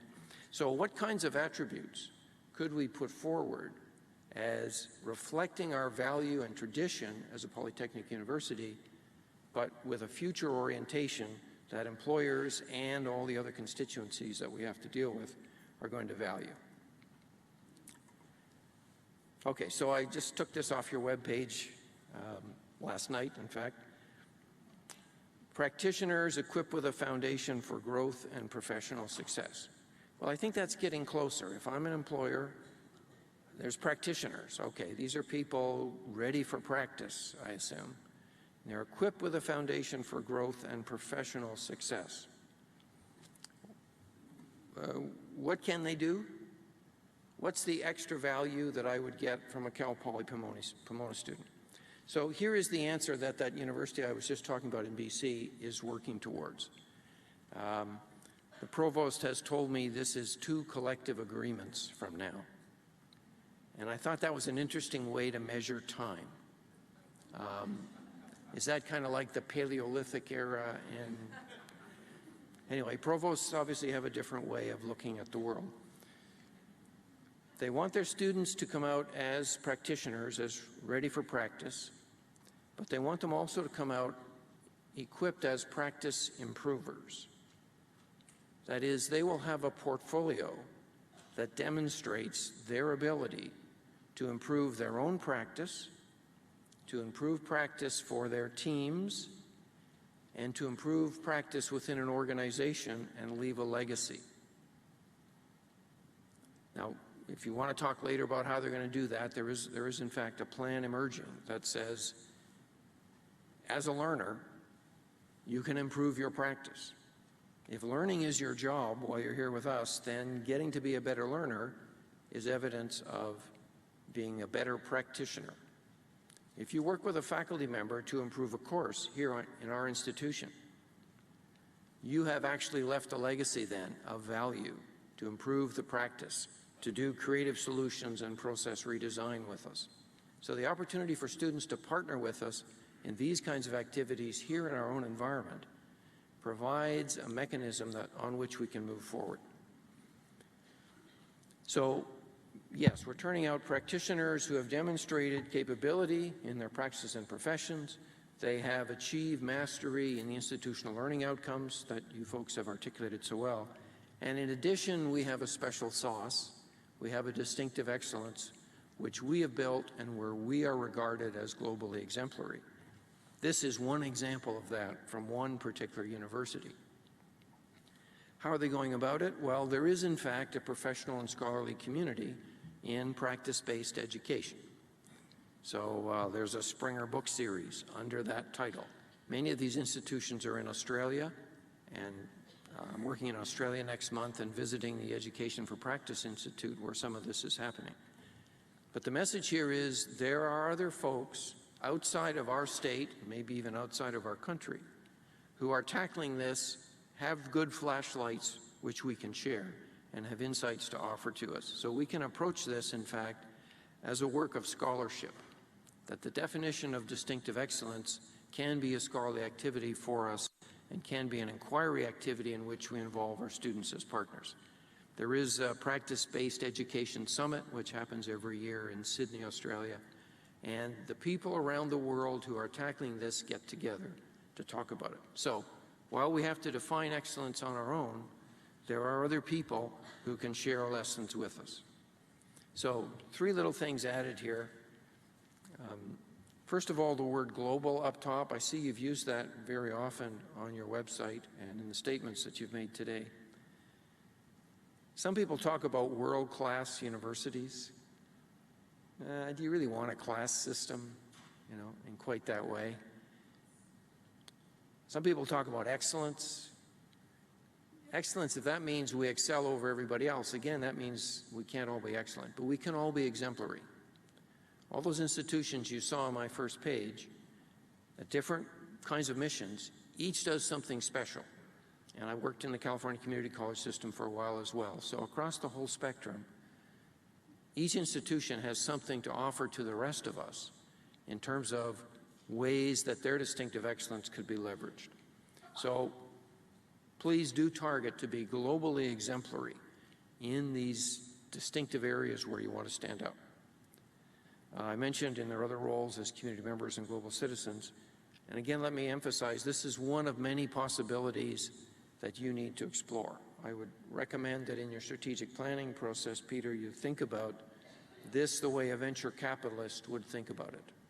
We need 6 to 8 small-scale initiatives, each based in a college, exploring some theme that would make sense for them, and then look at the common threads across the institution. So this does not come top-down, it comes bottom-up and middle-out in a very organic way. Here's a second example just to make the point that there are lots of different ways of doing this. I'm working with the School of Engineering at York University in Toronto. York is a huge campus, 45,000 students. The Lassonde School of Engineering is only 3 years old. Their first engineering graduates show up next spring. So they're hungry, they got to take on the big folks and try to make an impression. So we have a pilot study in one of their programs, looking at the capability to engage effectively with innovation as a signature outcome from that institution's programs. Innovation understood not as inventing the next widget, but as a social process by which new ideas generate positive value with enduring impact. So in this case, it's having students who can engage effectively with innovation practices at the individual and team level, innovation processes at the organizational level. Again, there's an implication for us as faculty. We can't expect to be convincing students about the value of innovation and developing their capability for innovation unless some of us are being innovative in the classroom. So in our discussion over breakfast, I was talking to Lisa about the actual way the numbers work. You have to eventually get to 10 to 20% of your faculty who have in the calendar a little asterisk beside their course saying there's an opportunity here to get a particular credential, a particular badge, a particular skill that contributes to this distinctive excellence theme so that all of our students can have at least one opportunity per semester to build this up. And that gets to one of the issues about methods. Parker Palmer, some of you may know if you've been involved in teaching and learning, just a wonderful and inspiring person. And in his book, The Courage to Teach, he makes this point: good teaching can never be reduced to just technique. Good teaching comes from the identity and integrity of the teacher. And how we teach is a key part of what we teach. So whatever theme emerges for you in terms of distinctive excellence as a polytechnic university, as faculty members and as staff members, you must take that on and instantiate it. So part of the exercise for small teams trying to find a distinctive excellence theme within their own college or program is to say, what are we prepared to support and commit to and to model for our students? because it's that culture. Culture has been mentioned 8 times this morning by my count. And it's that culture that really makes the difference. My academic background is in software engineering. It used to be the case that if you worked for IBM for 4 years, you could then go out and work for anyone, because it was assumed that you had absorbed a culture from them that was going to really take you forward. After IBM, it was Apple, and then it was Google, and it's kind of moved along because it's a dynamic changing field. But what if people were to say that about Cal Poly Pomona? To say, I know that just by being there for 4 years, there was something in the air and something in the water, and yes, something in the classroom, and maybe something in the travel policies and the parking and the bus shelters that made a difference,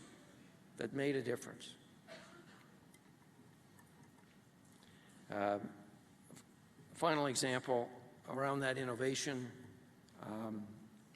as a distinctive capability, there's a whole group of universities of applied science in Europe, mostly in Northern Europe, who are working to the same thing. And 2 final notes. We're going to have a panel now to talk a bit about what does all that mean in the liberal arts. When we talk to arts and humanities faculty in particular, they often say, well, we don't train students for a practice. Well, I think you do. You train students with a way of thinking, whether it's historical thinking or design thinking, cultural awareness. You do engage students in a practice. We just have to figure out how that might relate to some opportunities there. Some of my friends in Australia are looking at something called epistemic fluency, and they say that's what their arts programs generate, the capability to work with different kinds of knowledge and to switch between them. That's a really valued commodity in the workplace, but our students have to be able to articulate that, demonstrate it through a portfolio of work, and we have to be able to back it up.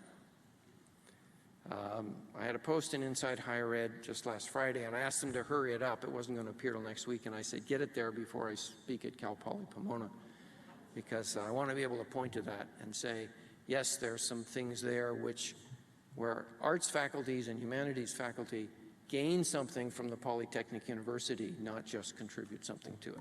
So these are examples of the flashlights that are out there. There are 4 or 5 more that we maybe get into in the panel. Thank you very much.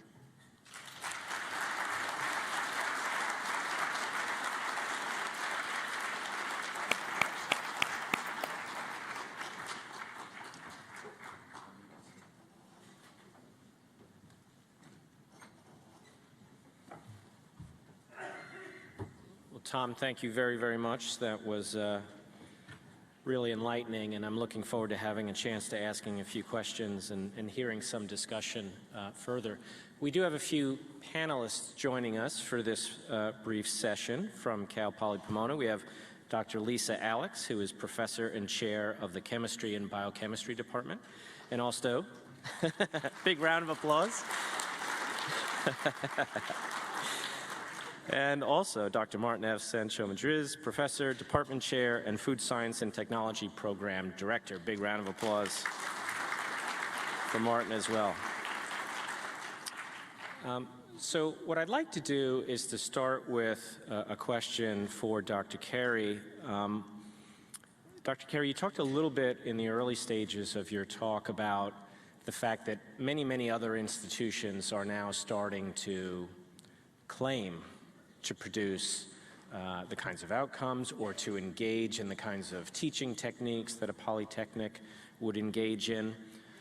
What are some of the risks for a genuinely polytechnic institution to be competing in a marketplace where many diverse sorts of institutions are now claiming similar sorts of capabilities?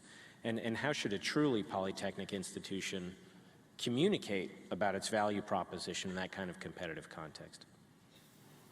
So, in terms of risks, is this one on? Yeah? Okay. Again, let me give you an example from my home institution.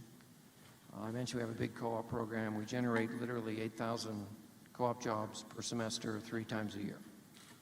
So there's a huge machine underneath that does that.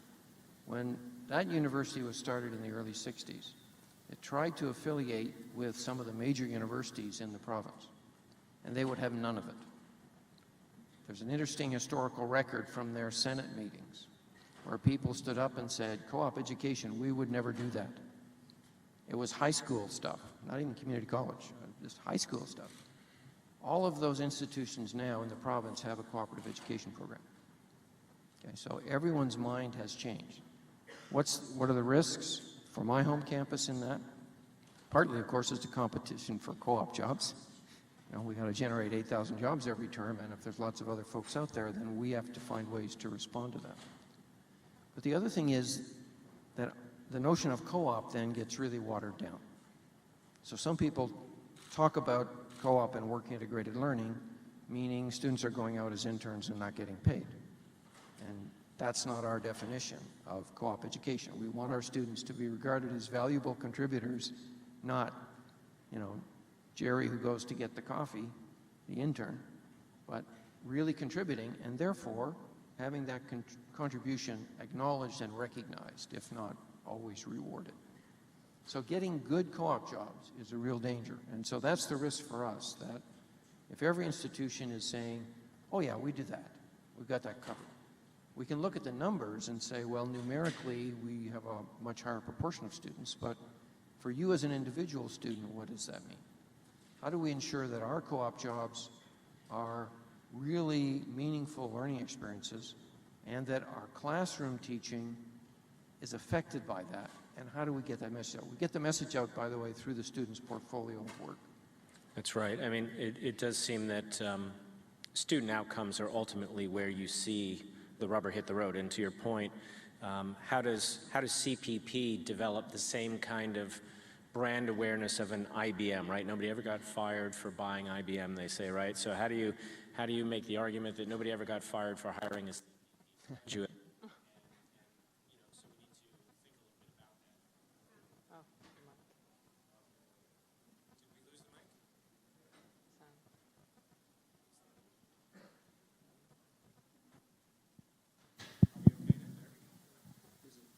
This one works.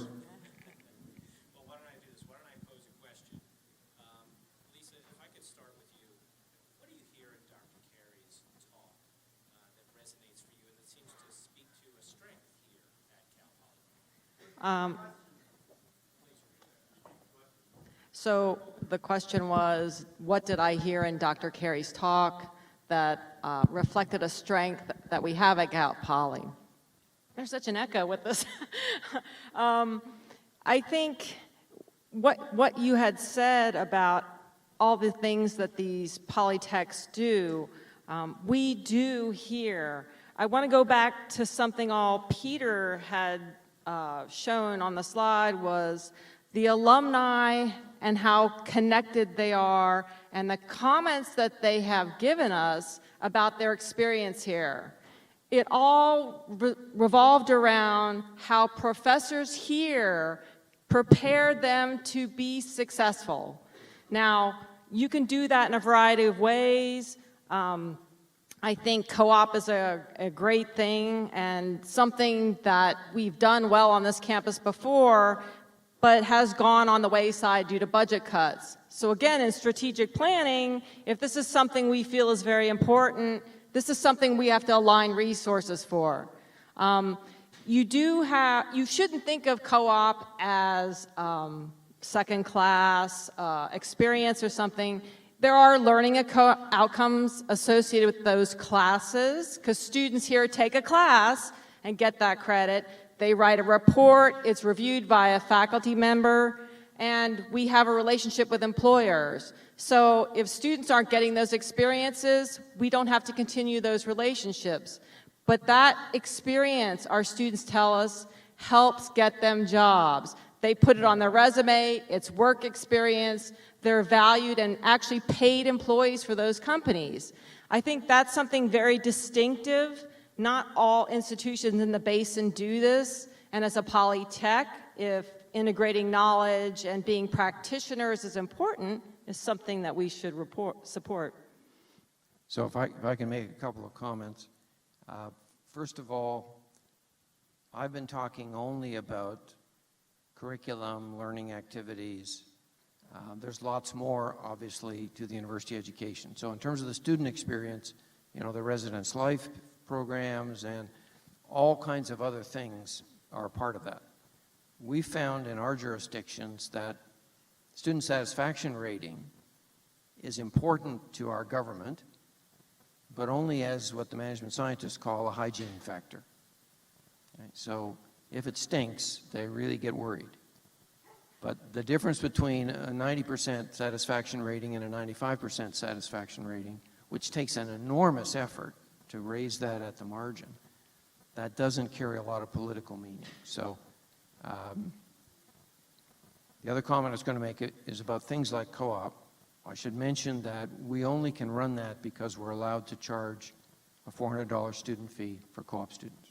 So that's being funded out of the students' pockets. The students will overwhelmingly say it was worth it.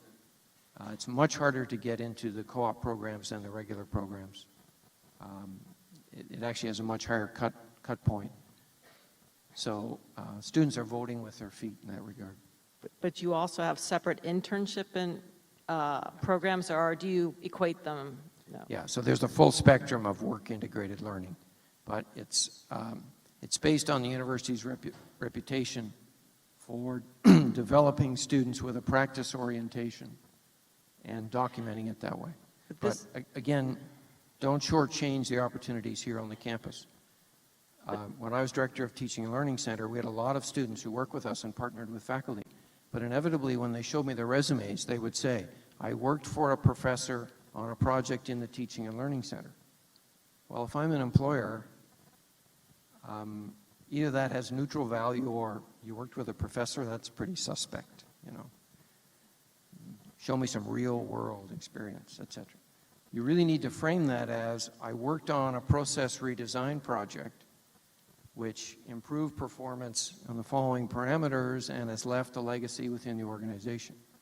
So I have one university partner that's thinking of renaming their Center for Teaching and Learning Improvement to be the Center for Practice Improvement, so that students, when they say, I was an intern in the Center for Practice Improvement, have a better case to make to an employer. So it's things like that, again, flashlight steps. But again, I think that's something we have to model, not just in a formal co-op program, but through your courses, from the time students start till the time they leave. And you can do that in the curriculum in innovative ways. But part of the issue comes back to what the president always says, people are resistant to change. And that sometimes the bureaucracy is so constraining, you're like, I forget it, I'm just not going to do it. I think we have to let go of that a little bit in order to let some of these other things percolate so that students have these experiences that they otherwise wouldn't. And Martin, I wanted to ask if, as you were listening to Dr. Carey's remarks, you heard anything in them where you saw an opportunity for continued innovation here at Cal Poly Pomona. Were there any ideas that emerged from his remarks that struck you? Well, first of all, I thought the concept of liberal arts and the importance in innovation and polytechnic, especially because sometimes when we have these discussions about what is it that makes it special as a polytechnic, we tend to focus a lot on the technique part. And some of us who are in professional or scientific fields immediately say, oh, that's polytechnic. But I think one important component that we have here at Cal Poly Pomona is very strong liberal art programs. So how do we see is the fact that we already have those strengths into making that or part of our polytechnic identity. And I'm thinking about all the soft skills and all the things that the students have to gain through courses outside our technical departments. We teach them a number of formulas, calculations, technologies, etc. And it is surprising sometimes in my field when they've done surveys with the food industry and they ask them, how do you think we can improve the quality of the graduates? What do graduates need more of? And so you would think they say, well, they need a little bit more chemistry or they need a little bit more biotechnology. And consistently, the answer is they need better communication skills. They need to be able to work in teams. And some of those things are taught here, not just in our own departments, but in all these collective courses that the students take throughout the university, and especially in the liberal arts programs. So I think by seizing on the fact that we have very strong programs in liberal arts, we can make the entire university better, focusing on these skills that we're trying to brand as our graduates being characterized by coming out of this culture of practice. And I think that practice should be not limited to that experimental lab that we do in chemistry, but all these other experiential learning that the student has across the university, including some of the things that they do as clubs or student organizations, service work, volunteer work. All of that is part of that experiential learning. And I'm sorry for picking on you on chemistry labs, but it's the easiest example to find. But so what you're saying is integration, right? So it's integration. I think that's the key. And so, Dr. Carey, I wanted to follow up on Martin's comment and go back to something you said a little bit earlier about the extent to which, let's say, the vision statement might resonate with employers, right? We've talked a little bit about what it means to be a polytechnic from the perspective of faculty, from a student experience. How should a polytechnic be communicating its relevance and contribution and the uniqueness of its relevance and contribution to the economic ecosystem within which it is situated? How do we explain to the local economic players that there's something special here, and it's because of the approach to education? Okay, so I wouldn't lay claim to extensive experience in that area, Peter, but let me relate my personal experience. When I first went to a polytechnic university to teach, I was completely unsuited for that role. Okay, my BA was in pure math and philosophy. I was far from the workforce as one might think one could be. But at that point, a pure mathematician could become a computer scientist fairly easily because there wasn't much science in computer science. But when I joined that university, what I was encouraged to do by my colleagues, many of whom had come from industry, and so they were practitioner academics, they said, you must go to the local professional society. We have a monthly meeting. You've got to go out there and meet those managers of IT and be able to speak their language, start to understand how they work, and be an evangelist for our program.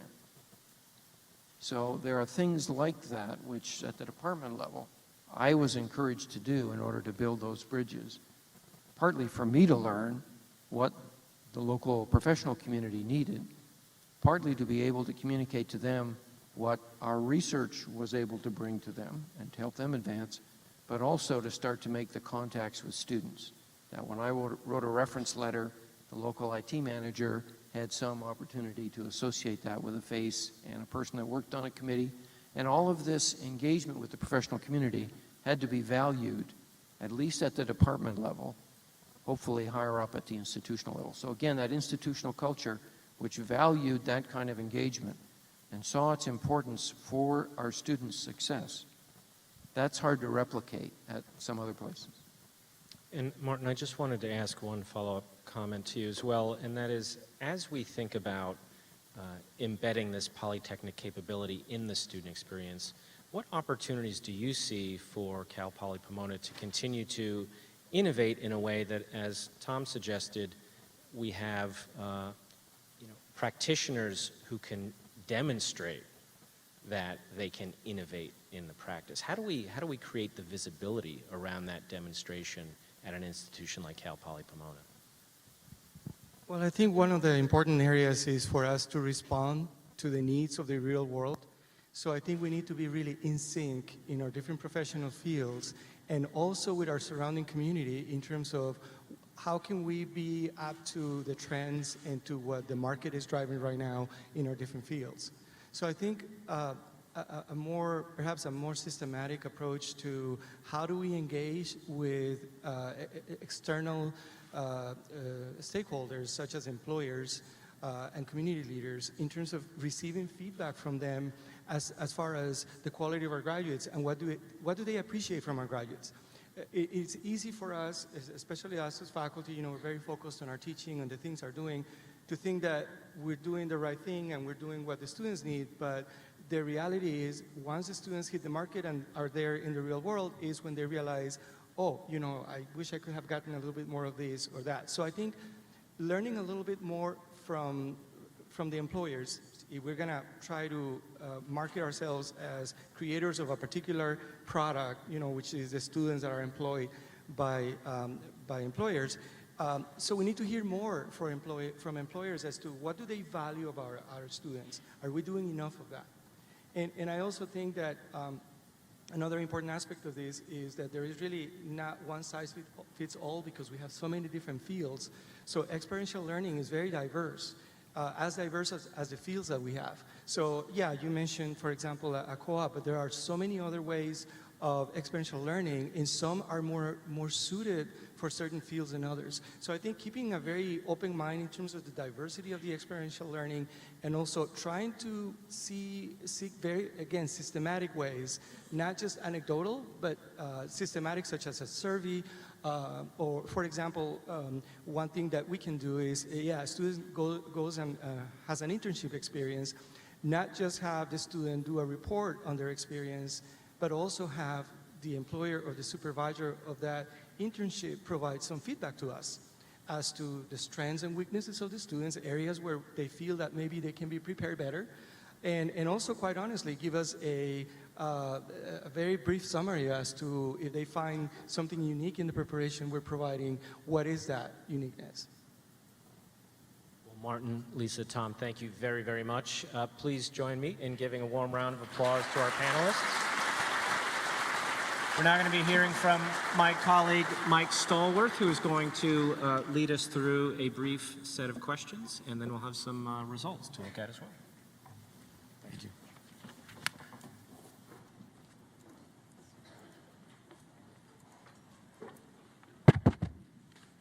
Told that this mic is now working.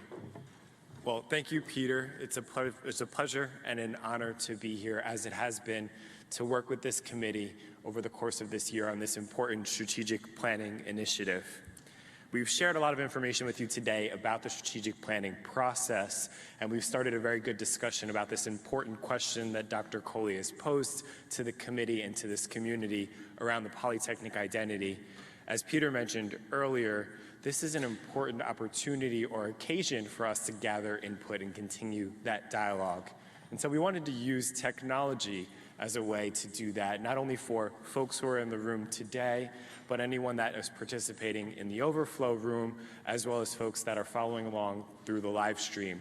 So please take out your mobile devices. This is probably the only time during a conference where you'll be asked to take out your mobile device or your internet connected device. And if you would, open up your internet browser. We have a short 4-question survey. You can log on to the mobile website for the homepage. It's m.cpp.edu. And on that page, you'll notice an icon towards the bottom of your screen. It's a checkbox, and it says Conference Survey. If you navigate there, please take a moment to respond to the short 4-question survey.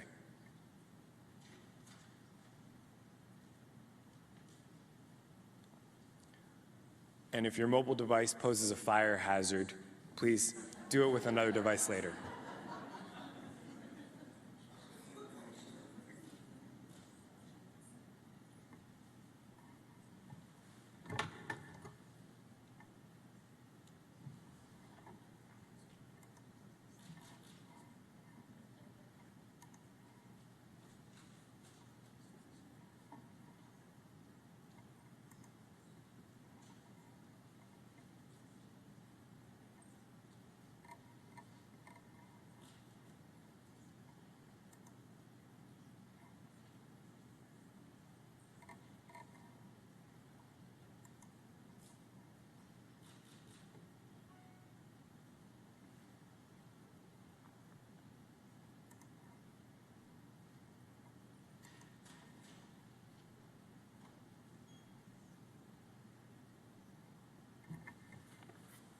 So responses are beginning to come in, and we'll continue to collect them over the course of the next couple of days. This survey will remain open through Friday afternoon. But let's take a look at some of this initial preliminary feedback. So on the first question, we asked, how important is Cal Poly Pomona's Polytechnic character to its identity? Not surprisingly, a majority of the responses on a 5-point scale were very important. Looking at the next question, we were wondering in which of the following ways is being a polytechnic most different from colleges and universities that are not polytechnics? And the focus on learn by doing seems to be the one with the highest frequency in regard to that characteristic. We also asked which aspect of being a polytechnic university is most important to you. It looks like there are 2 responses that are highest in frequency. Right now we've got learn by doing philosophy, but then also the orientation towards addressing local, real-world problems. And lastly, we asked, what do you see as the greatest opportunity for our Polytechnic University to innovate? And there's some strong sentiments in the center column here around the opportunities to increase experiential learning and reflection. So thank you for participating in that exercise. Thank you once again to the panel that we've had here, and I'd like to invite Dr. Coley to come up and close out our program.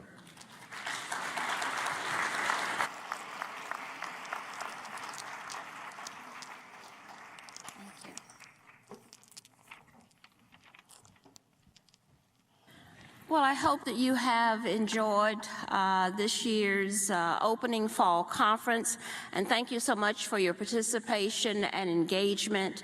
I hope that you share my optimism, my enthusiasm, and dedication to continuing to build upon the foundation of excellence that is Cal Poly Pomona.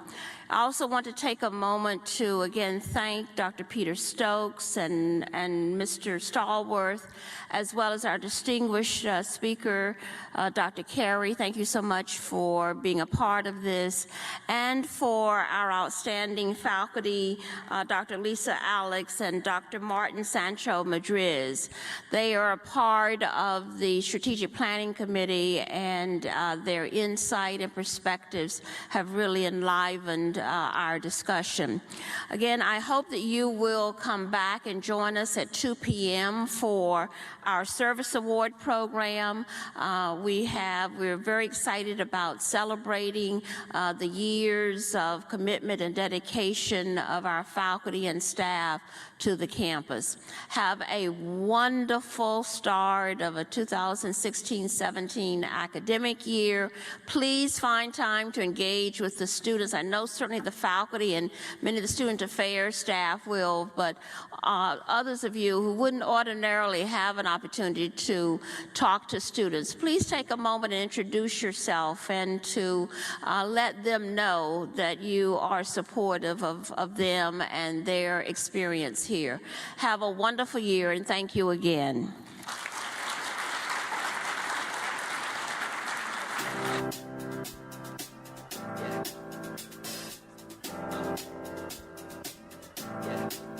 I got this feeling inside my bones. It goes electric wavy when I turn it on. Off from my city, off from my home.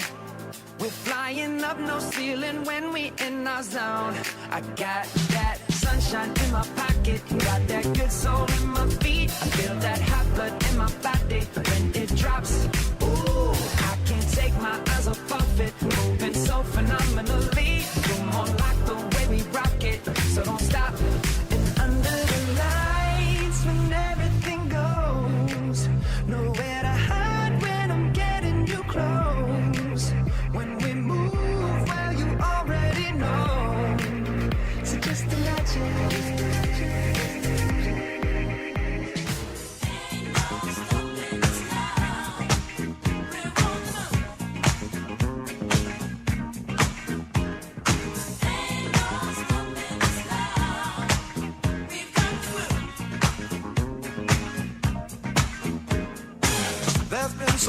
many things that's held us down. But now it looks like things are finally coming around. I know we've got a long, long way to go. And where we'll end up, I don't know. But we won't let nothing hold us back. We're putting our show together. We're polishing up our act.